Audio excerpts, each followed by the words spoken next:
বেশ স্ট্রং, সেটা বলতেই হবে।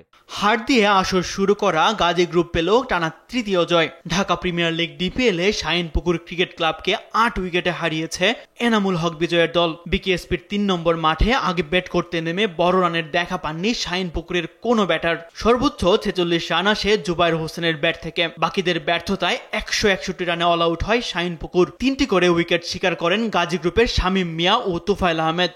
পরাজিত হয়েছেন এবং রান তাড়া করতে নেমে ঝড়ু শুরু করেন গাজী গ্রুপের 2 ওপেনার এনামুল হক বিজয় ও সাদিকুর রহমান। 50 রান করে সাদিকুল আউট হলেও 26 বলে 50 তুলে নেন এনামুল হক বিজয়। 52 রান করে ফাহাদের শিকার হন এই ওপেনার। বাকি কাজটুকু সারেন শামসুর রহমান ও সালমান হোসেন। মাত্র 17 ওভার 5 বলেই সহজ জয় পায় গাজী গ্রুপ ক্রিকেটার্স।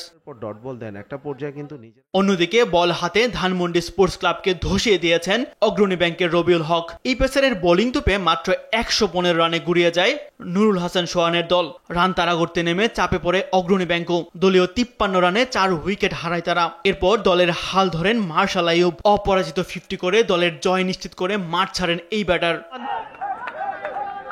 এদিকে দিনের আরেক ম্যাচে রূপগঞ্জ টাইগার্সকে 6 উইকেটে হারিয়েছে আসরের নতুন দল গুলশান ক্রিকেট ক্লাব। দারুণ এই জয়ে 4 পয়েন্ট নিয়ে টেবিলের 7ম স্থানে আছে দলটি। শেরেবাংলা ক্রিকেট স্টেডিয়ামে প্রথমে ব্যাট করতে নেমে নির্ধারিত 50 ওভারে 9 উইকেট হারিয়ে 228 রান সংগ্রহ করে রূপগঞ্জ। লক্ষ্য তাড়া করতে নেমে 4 উইকেট হারিয়ে জয় তুলে নেয় গুলশান। বোধহয় এবার আসতেই থাকবে তেমনটাই মনে হচ্ছে। তাসবিহ শরণ, স্পোর্টস ডেস্ক, ডিশ টিভি।